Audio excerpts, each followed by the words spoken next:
Assalamualaikum warahmatullahi wabarakatuh. Kembali bersama kami Wadah Pendidikan Link khusus membahas tentang dunia pendidikan, khususnya pelajaran bahasa Indonesia. Baik, pemirsa, kali ini kami akan membagikan sebuah pedalaman materi bahasa Indonesia, khususnya kelas 9 semester 1 dan semester 2 untuk menyambut ujian sekolah.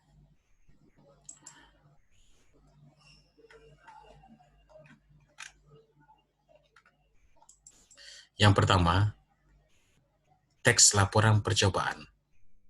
Ada pengertian, simpulan, struktur, penyusunan teks laporan percobaan. Yang berikutnya adalah pengertian, ciri-ciri, dan informasi dalam teks laporan percobaan. Kita harus mengetahui apa yang dimaksud dengan pengertian, informasi yang ada dalam teks laporan tersebut, dan juga ciri-ciri teks laporan percobaan. Seperti yang sudah kita ketahui, teks laporan percobaan atau eksperimen merupakan berisi paparan data secara terperinci, baik dari hasil praktek, pengamatan, dan penelitian. Ciri-cirinya yang seperti yang kita lihat ada disusun berdasarkan hasil percobaan, dikemukakan secara objektif, berdasarkan struktur, menggunakan bahasa ilmiah, ditulis dengan latar lengkap, dibuat menarik dan interaktif, dan menuntaskan masalah-masalah yang dimunculkan. Ada 6 informasi dalam teks laporan. Yang pertama, what, who, why, when, where, how. Dalam simpulan informasi, dalam teks laporan percobaan ada 2 yang mesti kita pahami. Yang pertama, menentukan informasi dalam teks laporan percobaan. Yang kedua, menyimpulkan informasi dalam teks laporan percobaan.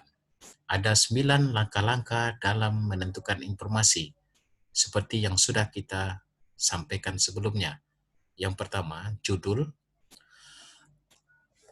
objek, alat, hasil, siapa, mengapa percobaan, kapan, di mana, bagaimana.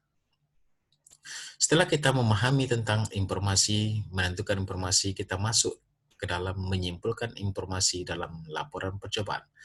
Yang pertama, bacalah. Kedua, catat. Ketiga, simpulkan. Yang keempat, pilihlah kosakata. Kemudian, ada 3 yang mesti kita pahami dalam teks laporan percobaan. Yang pertama, struktur teks laporan. Yang kedua, sistematika teks laporan. Yang ketiga, kaidah kebahasaan. Struktur teks laporan ada 2 yang mesti kita pahami. Yang pertama, umum, klasifikasi pernyataan. Yang kedua, uraian. Sistematika teks laporan ada 10 penyajian. Yang pertama, judul. Yang kedua, objek. Yang ketiga, pelaku percobaan. Yang keempat, tempat dan waktu percobaan. Yang kelima, tujuan. Yang keenam, bahan atau alat. Yang ketujuh, langkah. Yang kedelapan, hasil laporan percobaan. Yang 9, simpulan. Yang 10, daftar pustaka. Ada 8 kaidah kebahasaan teks laporan. Yang pertama, memperkenalkan aspek umum. Yang kedua, menggunakan kata tugas hubungan. Yang ketiga, menggunakan kalimat aktif. Yang keempat, menggunakan kata kerja aktif. Yang kelima, menggunakan kata serapan. Yang keenam, tidak ada urutan waktu. Yang ketujuh, menggunakan kata benda. Yang kedelapan, biasanya disertai dengan foto. Penyusunan teks laporan percobaan ada 2 yang mesti kita pahami. Yang pertama, menyusun teks laporan percobaan dengan memperhatikan struktur, sistematika, dan kaidah kebahasaan. Yang kedua, menyunting teks laporan percobaan yang telah disusun. Ada 4 item dalam langkah-langkah menyusun teks laporan percobaan. Yang pertama, menentukan judul percobaan. Yang kedua, menyusun tujuan percobaan. Yang ketiga, menyusun teks laporan percobaan. Yang keempat, menggunakan bahasa sesuai pedoman umum EYD. Langkah-langkah menyunting teks laporan percobaan. Yang pertama, menandai kata, kalimat, atau makna kata dan kalimat yang salah. 2. Memperbaiki kata, kalimat, atau makna kata dan kalimat sesuai unsur kebahasaan. Yang ketiga, menulis kembali teks tersebut sehingga menjadi teks laporan percobaan yang baik dan benar. Terima kasih kepada kita semua atas waktu dan kesempatannya.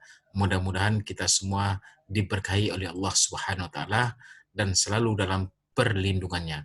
Baik, untuk selanjutnya kami nanti akan membahas lebih mendalam tentang teks persuasif.